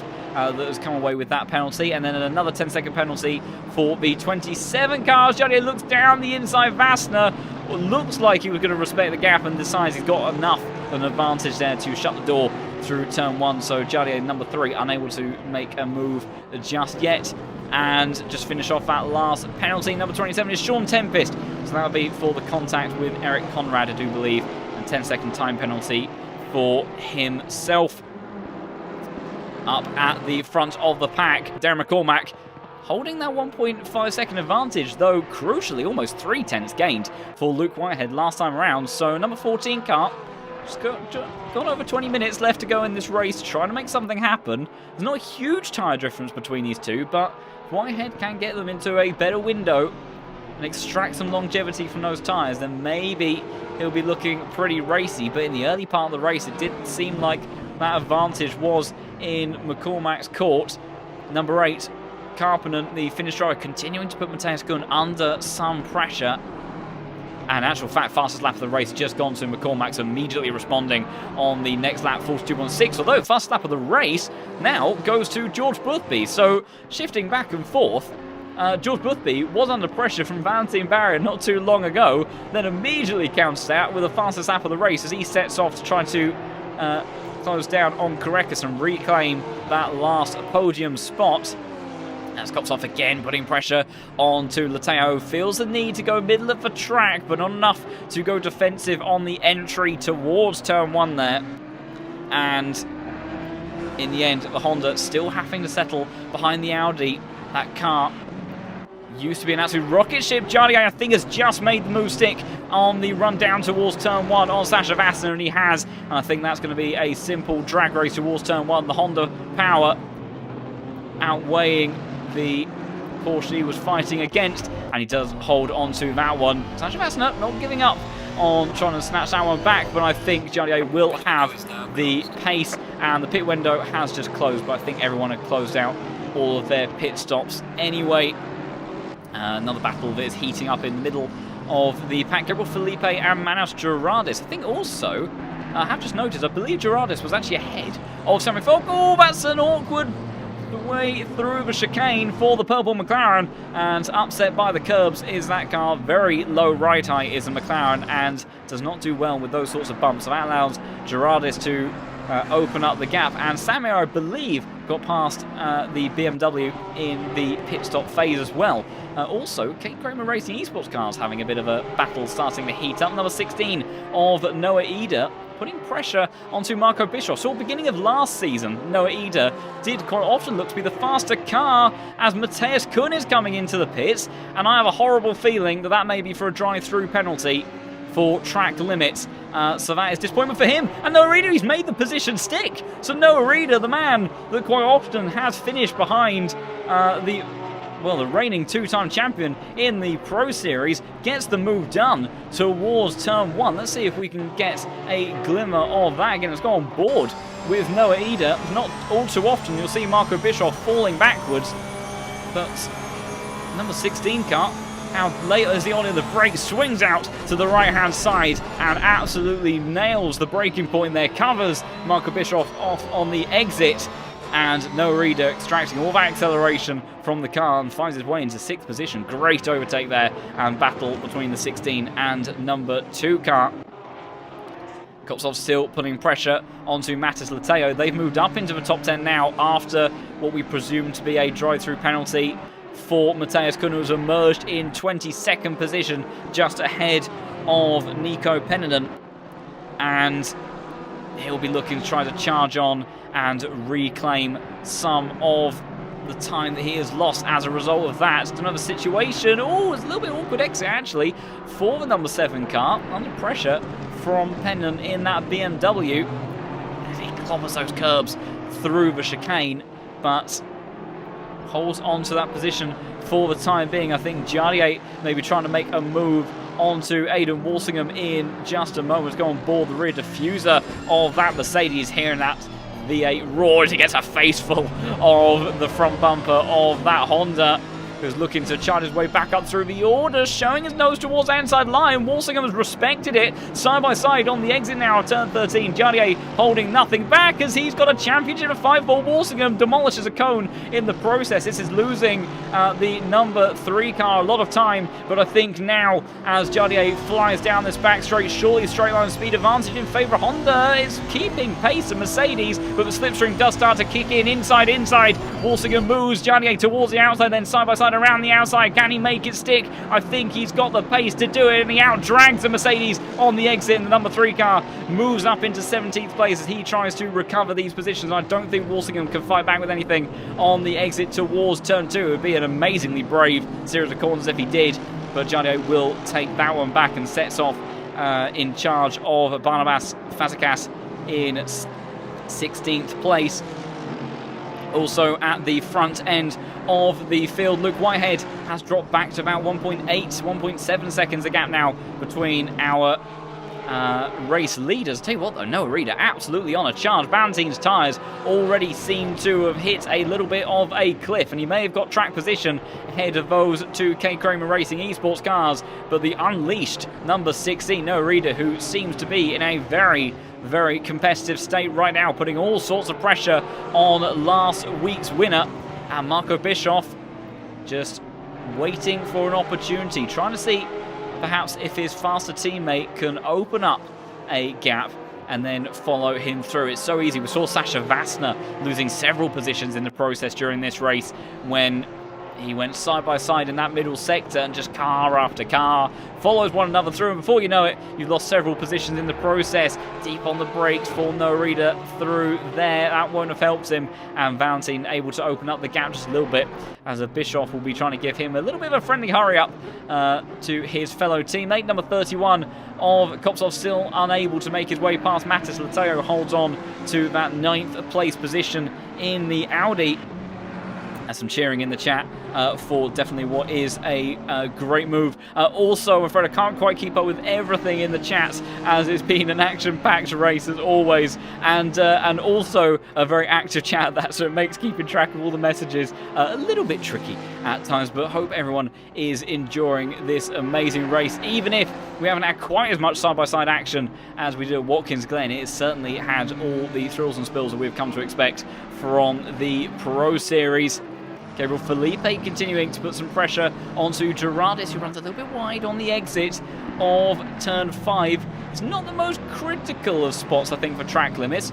Saw Felipe make a mistake through the chicane earlier on, but the Brazilian driver in number 32 car doing a good enough job this time around to hold on to it. Wide though on the exit of turn number 9, and that is somewhere that he does need to be careful. Closest in a while, cops off to the back of Matis Lateo as he continues to try to put pressure onto that Audi. It all makes a big mistake late on the brakes on the run towards turn 13 there, and that's going to put pay to that battle pretty quickly. What about Noah Reader versus Valentin Barrier? He's closed up that gap once more after losing a bit of time on the last lap, but seems unable to have gained too much in all of that. But it's that middle sector where the Porsche is very, very quick and all that tight and twisty stuff, and that's where the Honda is going to struggle. Three-way fight taking place now with the recovering Mateus Good, Nico Pendon, that has been following him along quite nicely over the last few laps, and Harley Chamberlain, who has been getting more and more of a faceful of these cars in his rear view mirror. Nico Pendon almost glued to the back of the number 7 Porsche as they head through turn 1, and he'll be looking, trying to see if he can gain in all of this. But for now, with 13 minutes left on the clock, Harley holding on to that 21st position for the time being. Jardier hasn't been able to maybe make as much inroad towards Barnabas as he would have wanted to, but Fazekas and McCoskey are battling around Robin Schaefer, so they could start to have a bit of a scrap that could bring that group together just a little bit more. Also on top of all of that, have a bit of a look at how our drivers have fared in terms of losses and gains in this race. And you see one of the biggest movers towards the top 10. Carpenter, 7 positions gained for him. Great race for the man that is still actually in quite a strong position. Actually, we'll have to check that in a minute, because Nico Pendon and Mateus Good side by side once more through the final part of Sector 2. The number 28 trying to leave room for the number 7. He has. He's got the inside line now, heading towards turn 12 down the inside. Mateus Good tries to respond on the brakes, takes a face full of dirt in the process, and has to settle for 23rd position as Pendon. He lost that position to start with, and maybe the tyres starting to kick in for the BMW a bit better, and the Porsche starting to struggle, so nicely reclaimed in all of that battle. But Carpenter, who, like I say, is in that championship sort of scrap, and with the likes of, well, Hutchinson not making an appearance, we've got Jardier, who's having a bit of a difficult day. Marek Shins is a no-show as well, and Carpenter then picking up the pieces and getting another solid score if he keeps it up for this race. So great recovery from him to gain 7 positions in all this. We've also got Samir, Maus Gerardis, Felipe, Robin Schaefer, McCoskey, all in double figures for gains in this race. Great stuff from them, and Felipe trying to make it one more as he's side by side with Maus Gerardis, and he has made the move stick on the exit of turn 4 there. So we'll have to see how did that all take place, because these two have been squabbling for quite a while now. And the McLaren, unusual place to make that one happen. I'm expecting to see maybe the BMW ahead make a bit of an error. You see Scruffy through there, and the number 32 down the inside, absolutely leaving nothing to chance there. And in the end, there was nothing that BMW could respond with. The McLaren signs his way up into P12. Great move there from him, and also great reactive driving from the BMW to spot the McLaren in his rear view mirrors. Last lap around, Luke Whitehead 3/10 up on Darren McCormack, bringing that gap down to about 1.3 seconds.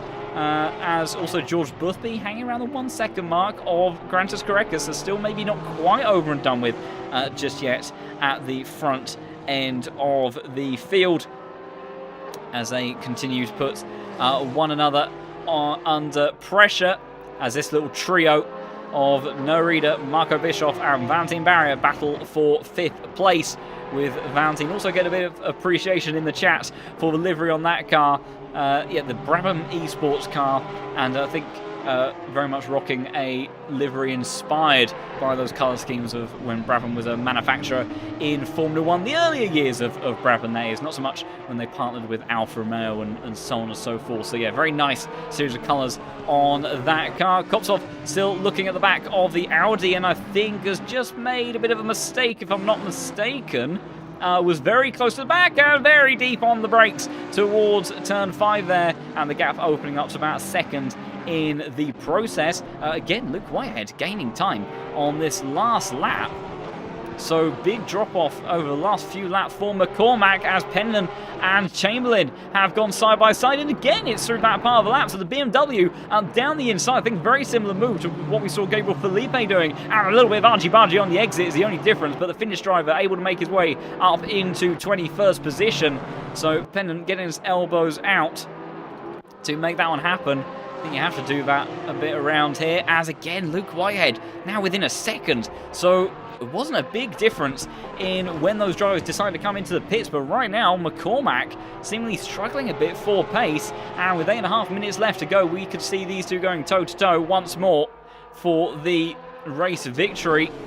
Nerida continuing to put pressure on Valentin, who has a moment through turn 2 there, and that's given Nerida the greatest opportunity he's had so far. Sent wide on the exit of turn 3, and he keeps his foot in it, and down the inside towards turn 4 now. Can the Cape Racing Esports car finally make his way through? Valentin fights firmly on the outside. Nerida forces his way past. Marco Bischoff trying to go around the outside in towards turn 5, but he'll be showing the outside of that corner, won't be able to make a move to follow his teammate through, but Nerida capitalising on the error that Valentin made. Squiffy though through the chicane, and I'm sure Valentin will be eager to try to make a move very quickly on Nerida, and it's immediately down towards the inside of turn 8, and that's forced Nerida to open up the door wide around the outside, keeps his foot planted to the floor there, and down towards the inside. Valentin trying to make that one stick, and he's got to worry about Marco Bischoff in all of this, who's trying to make a move stick. Nerida escapes away from the Honda for the time being. Number 2 car putting pressure on to Valentin in all of that, but can't seem to make a way through. But look at this for the race lead. Less than half a second now separates. 7 minutes left to go in this race, and it's all kicked off at the Hungaroring in these final stages. So often the case of what we're seeing with these strategic battles when it comes to tyres. Luke Whitehead putting pressure onto Darren McCormack. I don't think Marco Bischoff will be in position to do anything on the run towards turn 1 on this occasion. Got Rui Nunez putting some pressure onto Sasha Vassner as well. I also saw that Janier was putting pressure onto Fazekas as he's been able to gain a little bit over the last few laps and eat into that gap. I think he's a little bit too far away to do anything on this occasion. Matthias Kuhn dives down towards the inside of Harley Chamberlain, seems to make that one stick pretty firmly. Looks right, looks left, finds the gap on the inside. Harley tries to defend it, and again a little bit of argy-bargy door-to-door contact on the entry towards 13, but the German car ends up coming out on top, and the Honda has to settle for 23rd place. Gap at the front of the field has opened up to almost a second now, so maybe a small mistake from, it's Marco Bischoff down towards the inside off the chicane. That's brave. Honda around the outside giving each other just enough room. Nerida escaping in all of this. Marco Bischoff trying to look left, trying to look right. Can't find a way through just yet. Big oversteer moment as they head through turn 8 there, but I think the Honda's tyres have completely gone, and Kopsov's made his way through in all of that as well. It's kicking off everywhere you look, left, right and centre. This battle's still going. Kopsov has made his way through on Matis Lateo. I don't think by the looks of it, Marco Bischoff will make his way through. So let's see if we can catch what happened here between the Honda and the Audi. These two have been scrapping for a long old time in this race. And the Audi, same move as what we've seen a few of these drivers later on in this race, forcing the issue down in towards turn 5, carrying that extra speed. And the number 31 car finally making his way up into P9. And those two continue to scrap later on. I can't switch to it just yet, but I see the Harley has fought back on Matthias Kuhn. Oh dear, there's a big scrap going on down there, further down the order, so we'll have to try to see if we can catch what was going on in all of that.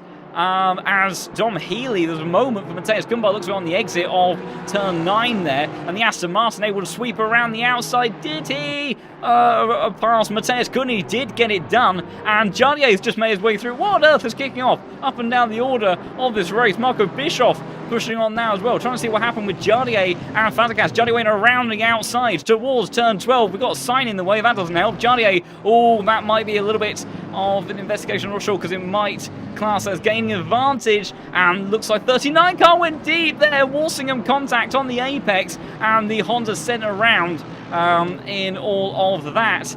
But they make their way through, only losing a couple of positions in the process by the looks of it for the 39 car.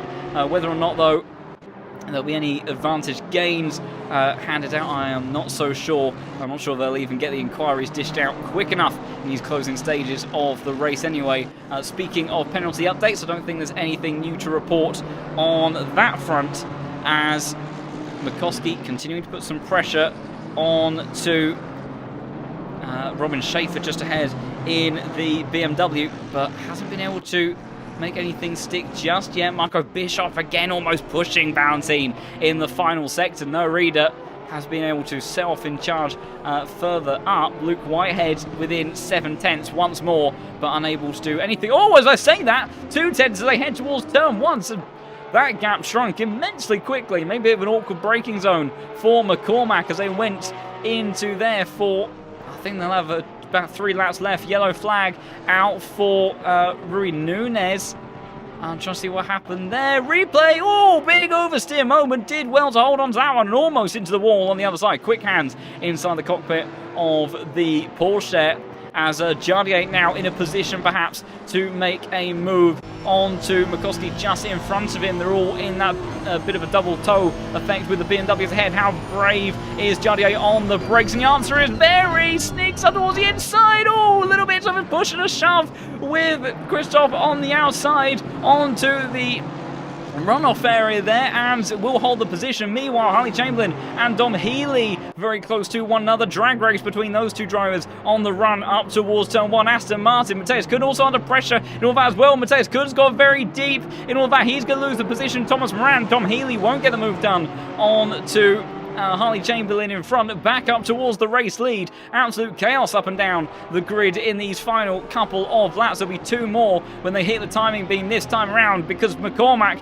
has got a lot of company with Luke Whitehead in the rear view mirrors of that car. The Irishman got through with that undercut strategy, but those tyres seem to have fallen off a bit in pace, which is exactly the fall off that we saw the Whitehead suffer with in the very first half of the race. So awkward battles for both these drivers, but crucially track position in favour of the Irishman in these closing stages. Jardier immediately back on the attack. Marco Schade, I think, seems to have just made a move stick onto Sean Tempest, who went very deep in towards turn 5, and the Aston Martin scything his way through in all of that. As I think Jardier just made a small mistake in the middle sector, because that's allowed Walsingham to close up in all of that. So all of a sudden we've got George Boothby getting involved with the podium positions once more, and has been trying to close in. Obviously one of the last drivers to make a pit stop, trying to put those fresh tyres into effect in the closing stages. Luke Whitehead still unable to do anything, as they'll head through the chicane for the penultimate time. They've got the SOP eSports car just up in front. How do they fare through the chicane on this occasion? Hop and a skip and a jump for those cars, but nothing too severe. So McCormack holding on to his advantage for the time being, as we saw a flash of the pink car getting out the way in all of that. Eric Conrad and Marco Schade close together, 2 Yeet Esports cars battling over the last couple of laps. The Aston Martin looks towards the inside, deep on the brakes, and no love lost between the 2 Yeet Esports cars. Sean Tempest trying to get involved in this one as well, and was now going to be almost 3 wide towards turn 2. That's never going to work out, surely. And the BMW of Eric Conrad reclaims a position, and I think we may have a bit of a Daniel Ricciardo moment here, will we? I thought it was going to be 2 for the price of 1 for Sean Tempest, but somehow the 2 Yeet Esports cars maintain position, and they stay as they were at the beginning of the lap. George Boothby's fallen back from Grantas Korekis, so the podium for Lithuanian looks safe for the time being. 5-second penalty for the number 3 car. That's Jardier again, so unhappy man, I imagine, in that cockpit for the streamer. And Whitehead continuing to still put pressure onto the number 17 car that has led the race since the pit stops. But he just hasn't been able to find a way through. We've seen opportunistic moves in towards turn 5 on a few occasions. Whether or not he can do something stick once more, I have to see. But he's running out of opportunities. 3/10 the gap up towards turn 4. Pretty cleanly through there, and he's too far back to think about anything. Surely the Irishman keeping a cool head in the cockpit right now in that Porsche. Through the chicane for the final time.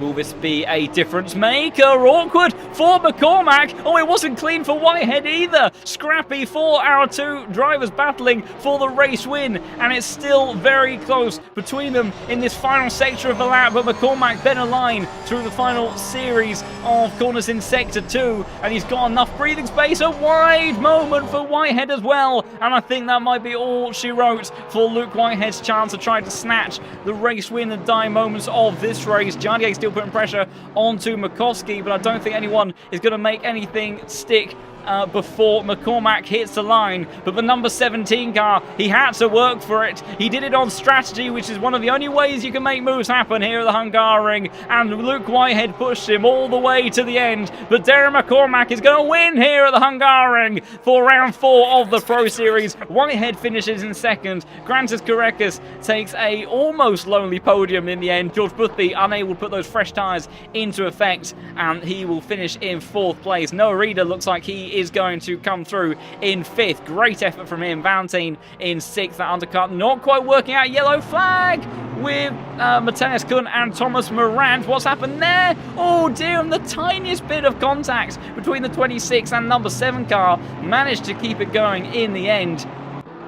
But not what you want to see. Final moments also for this little tussle outside the top 10. McCoskey, Schaefer, Jardier, Walsingham all battling, but I think they're going to cross the line as they look at the moment with Schaefer leading that train and Jardier flashing the lights there in all of that as well. McCoskey holding on to oh dear, there's a bit of contact between a couple of Hondas on the start-finish straight, but obviously no harm done once the race finishes there. I think the last scrap going on in this race. I say that as Salonen and Lentis seem to have had a bit of an incident in the final part of the lap. What's happened there? Anti-Salonen. Oh dear. Oh, this is very awkward. They almost looked like they were driving slowly. Has Lentis run out of fuel by any chance? He has, so that's why he suddenly slowed. It looked a bit awkward, so if anyone who's finished the race is able to collect a stranded BMW with 1 corner to go, I'm sure that the Yeet Esports car would be very appreciative of that, but not the way that he would have wanted that to finish. Also, a couple more penalties came through by the looks of it at the end. Number 11 car got a 5-second penalty. That was Marco Schada, and also a 5-second penalty for the number 7, which is Matthias Kuhn, which I believe was that for that contact at the chicane that we saw. Hopefully, I see we've got the number 29 still out on circuit. By the looks of it, if my eyes do not deceive me, that is Manos Gerardis, who may be the only man that can save poor Siggy, who is rolling down the hill as the timer ticks down, and hopefully the emergency recovery services will be there for him shortly. But my goodness, what an incredible race in the Pro Series once again. Even our circuit, where it is so difficult to overtake, we saw battles and scraps up and down the grid, as we so often do, and I think the number 29 just drove straight past, so I'm not sure. Maybe Gerardis hasn't actually registered as finishing in the race yet, and he has come into the pits. So unfortunately, I do get the impression, unless we've got anyone else out on the circuit, that poor Siggy is going to be there until the clock ticks down, which is a rather sad sight to see at the end of this 60-minute race, and quite clearly just judged the fuel margin a little bit too tight, and yeah, that will be a DNF in the end for Lentis. But should still be classified within the points. He will just obviously be a lap down in all of that. But my goodness, Hungaroring, even as difficult it is to overtake around here, certainly giving us all the action that we could have possibly wanted and a little bit more. And I think with the overlays being very speedy today, that has already come through. So Darren McCormack wins here at round 4 with Luke Whitehead and Grantis Crackers rounding out the podium. Porsche supremacy in the first 3 spots. George Boothby, I think he'll be fairly happy to come away with P4. Tried for the podium in the end, but didn't quite pay off in all of that. Norida, great result for him to finish in P5. I'm sure he'll be pretty chuffed with that. Valentin with the undercut finishes in P6 with Marco Bischoff in P7. Timo Karppinen in P8 with Kopsov finishing in P9. And that's fact, we'll have to double check some of these positions because, of course, with some post-race penalties, some of these may have shuffled around just a little bit. Mattis Lateo rounds out the top 10. Samuel Fock finishes in P11 with Gabriel Felipe in P12. Maris Durandis, P13. Robin Schaefer, 14th. And Krzysztof Makowski in 15th. So who has been displaced in all of that? That is Gabriel Felipe that's dropped down the order, with Walsingham being promoted as well as my game crashes in the background. And so Fazekas finishes in 16th with Schaefer 17th, Jaye 18th with some post-race penalties, Vassar 19th, Nunes rounding out the top 20, Pennon, Chamberlain, Healy, Morant, Conrad, Kunshada, Salonen, Tempest and Lentis rounding out the top 30. And then your DNFs for the day were Van Brabant, Kolosov, Ognordikov, Van der Velde. We didn't see what happened to him, I don't think. Lavrushin, Schwanker, Garafulin, Addison, and crucially, our championship leader, Jade Hutchinson, finishes at the bottom of the leaderboard as well. So very disappointing for him. And he has got those drop scores to fall back on, but certainly not what he would have wanted in all of that. Haven't got anyone appearing in the interview room at the moment, but if you do know anyone that you want to give a poke to have an interview, we would be they are more than welcome to join. We would love to hear from our drivers, but Darren McCormack withstanding the pressure at the end there, certainly not the easiest of race finishes that he would have wanted near the end of all of that, but certainly managing to withstand it from Luke Whitehead, who valiantly fought to try to convert that pole position, but the finest of margins at the end there, and it going the way of the Irishman. Also, big thank you to those that have subscribed to the channel during the stream, as we have crossed 1,800 subscribers, so a huge thank you for all of the support in all of that. And next week our drivers will be heading to Kyalami, a very dramatic circuit indeed, with a bit more of a chance of some more obvious overtaking opportunities, mostly down in towards turn 1, and those Hondas will be a bit more on the speedy side. I think the Honda has always been rather competitive at Kyalami, but so has the Porsches, and also cars like the BMW aren't too bad around there either. The Ferraris, in the hands of the likes of Samir, Hutchinson, they may struggle a little bit in those scenarios. So we'll have to see how that all plays out. But Kyalami has never disappointed before. The Pro Series never disappoints. So I'm sure that combination will be just as exciting and adrenaline-packed as we have every week in the Pro Series. It does look like that none of our drivers will be joining for an interview, sadly, so I think that will be it for today. If you have enjoyed what you have seen on the track this evening and you fancy having a bit of a crack at it yourself, then do head over to the lowfuelmotorsport.com website, get yourself registered, get yourself a license, and work your way through the ranks, and you could be joining some of those amazing, stellar, talented drivers in this top split field and competing for some incredible prizes in the Pro Series as well. And also, of course, there's the daily races to participate in across multiple categories, multiple platforms now between ATC and R Factor 2. So even if GT3 isn't quite the thing for you, I'm sure there'll be another category that tickles your fancy, so do head over to that. Also, feel free to join the Discord server as well if you want to be a part of this amazing growing community and series as well. And also, of course, there's the daily race, how that all plays out. As apologies for that, I just went to the homepage because I actually wanted to see how many drivers we have registered on LFM now, as we have over 76,000. So amazing amounts of numbers and users here on the LFM platform as it continues to grow. So it'd be great to have as many of you join as possible. And of course, we'll be back same time, same place next week, seeing how our drivers fare at Kyle Army. So look forward to hopefully seeing as many of you there as possible. But until next time then, goodbye.